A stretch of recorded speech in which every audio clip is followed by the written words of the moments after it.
I was gonna. I am going to review Oppenheimer, and this is the review. I was gonna watch the film for a third time. The first time I saw it is what was with my then girlfriend. She worked at a movie theater, so it was just us watching the film. I tend to I'm not a theater guy. I tend to get distracted by people, easily distracted. So for me, I like more watching films in the comfort of my own home. Even though it was just me and her, I knew that I would prefer to watch it alone by myself on my OLED TV. But my first impression, like first time I saw it, I thought to myself, this is the most Christopher Nolan movie ever made. And I thought the film was tiresome, at points annoying. But I knew that I have this rule. I have to see a film three times before I know what I feel about it. Like The Last Jedi, first time I saw it, I didn't like it. But the second time, I loved it. But most films, I feel the same, like all three times. So I saw Oppenheimer a second time by myself. No one else, just me with a headset and my TV. And I felt exactly the same as I saw it in the cinema. I also had to take a break. And there's rarely films where I take a break. Avatar, The Way of Water. I took 6. I saw the film. I paced it out in 6 days. I saw the film. I could, like, it was 20 minutes at the time. That film is fucking boring. Jesus, and I love boring films, but that is boring for real. Anyway, Oppenheimer isn't boring per se. Anyway, I was gonna watch it the third time because that's my rule. So I saw just now. I saw the first 2 minutes, 3 minutes, and I remembered that the other times I thought, fuck, this is a great film. This is a great opening. And I thought the same thing the third time. Fuck, this is a great opening. But then, 10 minutes in, I didn't know it was 10 minutes in. I clicked to see how long I was in the film, and it felt like 20 minutes, and I clicked and I saw 10 minutes, and I thought, oh my God. Oh my God. And when a film just fly by, or just film feels short and long at the same time, kind of like Dark Knight. But this is not in a good way in case of Oppenheimer. I don't know if I'm bored with the film, but I'm annoyed. It's loud. Music is good, but it's loud. It has every hallmark of a Christopher Nolan film. It has the cutting that I really, that's the main thing for me. I have a problem with the way it's cut. Christopher Nolan can't hold on a fucking scene more than 3 seconds. Or a shot, I mean, more than 3 seconds. And I get a fucking headache. Like Denis Villeneuve, he is the completely opposite. And that's a great filmmaker. Dune Part 2, Blade Runner 2049, Prisoners. You know that Denis Villeneuve has said multiple times that he likes cutting dialogue from the script because he wants to show it visually, which I respect enormously. Christopher Nolan doesn't do that. It feels like TikTok videos after one after each other. And he has the thing where,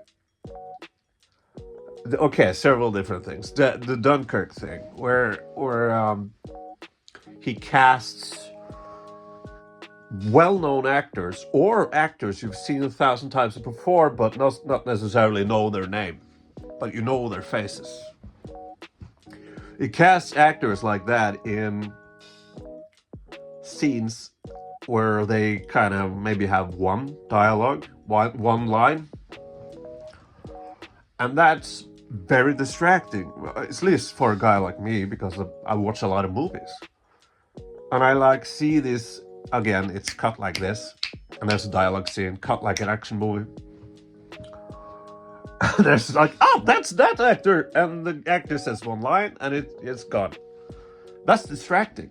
And it happens over and over and over again. The same with Dunkirk. I'm like 80 years old in my head and also like 6 years old, but not in between. So I don't know who Harry Styles is. Well, is that a pop guy or something? But I know that he's a known guy. And he's the closest thing you come to a main character. I could just imagine how distracting that is. Anyway, I like to compare Christopher Nolan films with one great film. And that's JFK from Oliver Stone. He cuts fast, but not always. He lets scenes breathe. And he has flashbacks, and they are black and white sometimes, I think. And he also does the Christopher Nolan thing that he casts in that film. He casts actors you've seen before. John Candy is in like one scene. And the Mr. Wilson guy from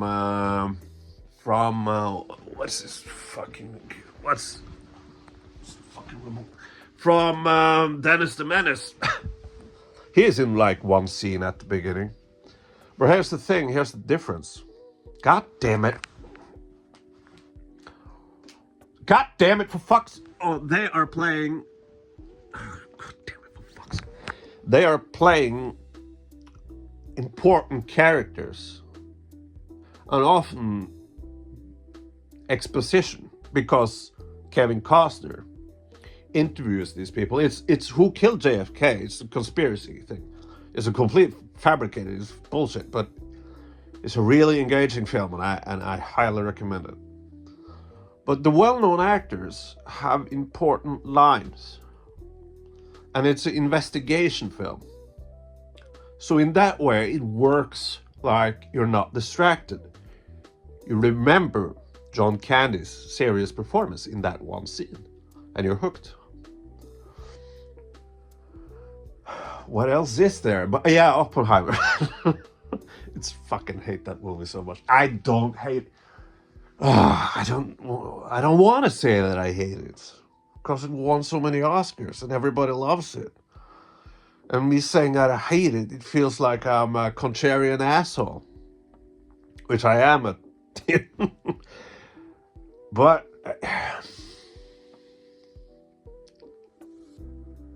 there's also the Christopher Nolan thing, where I talked about this in my Christopher Nolan video, where in Inception, for example, he either should have explained more or less. That's why I kind of like Tenet. I didn't understand anything. I didn't understand the ending. I I saw it with my father, and he didn't understand that shit. And he can't admit that he doesn't understand something. So he tried to, but I know it was complete shit. Oh, god damn it. So I kind of like that one because I didn't understand. Because the problem is that every Christopher Nolan film I understand. Inception is like, as I said in that other video, Inception doesn't feel like a dream movie. It feels more like a Matrix thing, or different levels in a video game. Like the snowy level feels like a James Bond movie. A level in a video game, a James Bond video game. Because he over explains everything. Like, you need an architect, you need this, and you need that, and you need well. And it has those, dialogues where Joseph Gordon-Levitt is like complete exposition to then Ellen Page, now Elliot Page. And he talks about, I think it's with her, he talks about some paradox crap. It's a while since I've seen it. That you can trick these bots, I think they're called bots. And that's also like, these people that can kill them are like some subconscious dream thing. It's so stupid. And Joseph Gordon-Levitt says that you can trick them in a paradox and creating a paradox where stairs go up there and you trick them or whatever the fuck it was. And he calls it paradox. And when you believe that happens with Joseph Gordon-Levitt. And he tricks this, dream person or whatever. And he says, paradox. And that's a very Christopher Nolan thing to do. He didn't have to say that. We understand it because he explained it earlier. But Christopher Nolan doesn't like Denis Villeneuve, he trusts his audience. He trusts his audience intelligence. Christopher Nolan, I feel, doesn't. And that's why there's so many young people. I think there's, not to call you stupid or anything, but I see Christopher Nolan as a sort of a gateway director for many film nerds. Like, he is the introduction into film. Which is a good thing, in a way, but there's so many more interesting directors. So many better directors out there. Just David Fincher for once. And you kind of get introduced by, through Christopher Nolan's films. But maybe it's because of my ADHD. Maybe it is. It's a possibility. But I found Oppenheimer so annoying. And, the scene, the film becomes more interesting, I think, after the bomb. And I think the film should tackle more of that. The film gets more interesting after the bomb. But the scene, the dream sequence, or whatever it is, where he sees these people he's having a speech or whatever it was. Because I don't know if I said that. I couldn't watch it. I was trying to watch it the third time, but I got in 20 minutes in and I stopped. So I made this. I couldn't. So, but, I remember enough. So in this scene, he has this speech or whatever. And he gets because they dropped a bomb on Nagasaki and Hiroshima. People forget about Nagasaki. And he feels really shitty about it. And he sees these people, this vision or dream or whatever. Like their skin is peeling off and whatever. And this is Christopher Nolan's second fucking problem. It's not a refusing to use CGI. He is so horny about practical effects and minimalistic effects that scene was just ridiculous. It's like, I can do better. But what is... I remember first, when I saw it first, I'm like, what's that on their face? Is that, glue or something? What is it?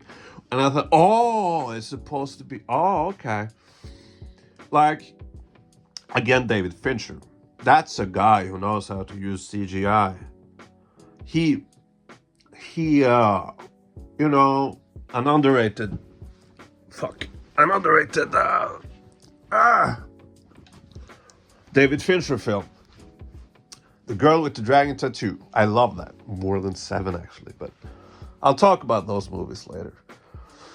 The Girl with the Dragon Tattoo, I'm using again as an example. He CGI'd snow into those because Sweden is our neighbor. This is Norway. Sweden is our neighbor. We are just Sweden. Norway is like Sweden, only we have more money. And it's CGI'd in snow and things like that. People don't see that. They, buy it as snow because it's so small. They're so in Zodiac. There's after the taxi guy gets shot and the Mark Ruffalo's character is introduced. You know what they did? They filmed everything in green screen. All the background in that scene is completely CGI. Because David Fincher wanted it to look like San Francisco in the 70s. 60s, 70s. But people didn't notice that. Because that's how you use CGI in the right way. When Christopher Nolan films Dunkirk in Dunkirk, but he does that in 2017. It doesn't look like Dunkirk during the Second World War. It looked like where I live. There was some shit like papers and so on the ground, but Dunkirk is another thing. Yeah, Oppenheimer. I gotta say that the acting is pretty good. What's his face? Whatever. Fuck Oppenheimer. He's great, but the one who steals the show is Robert Downey Jr. I loved seeing him do something else in Iron Man because he has had problems with playing other characters than Iron Man. I love to see that. He was great. And the sort of reveal that he was like the bad guy and he obsessed about... I can do that, by the way. I can obsess about small things like that. What did you say to Albert Einstein to not like me anymore? But it was just all in his head. He didn't say anything. And I think that was sort of a great reveal, I think. That was good. But doesn't it say... Maybe it says something about me. That's a possibility. But I couldn't... I watched 30 minutes and I just shut it off. And I have no interest in seeing it again. I know there was a guy from the, Christopher Nolan video I made about Christopher Nolan. And he hated Christopher Nolan and me. He wrote the whole thing. I gotta admit, friend, you're a friend. I gotta admit, I didn't read, I skimmed it. Is that a word? But you really ripped Christopher Nolan, you asshole. But I read your text. But enough to see it. And I laughed out loud. I did. But he called... if I'm remembering wrong, I'm sorry. But you called it pretentious? I don't know. It's like, well, Christopher Nolan's dialogue is very... I've said this before, and Christopher Nolan is very like... He loves trailer lines. Good lines. You either die a villain or live enough... Now, you either die a hero or live long enough to become a villain. Who says that? So, but it's a good line, but it's not an organic line. So Christopher Nolan has to set that up. And it doesn't feel organic. Again, that's his best film, The Dark Knight. So it's not as, in your face as other movies. But in Oppenheimer, there are so many lines that's like people wouldn't say that. And the way he cuts it, it's like, of course they need a punchline here and there, and that's what they feel like. The dialogue feels very often like punchlines, or so I'm not a fan of his dialogue either. And people are like pissing on what's Homer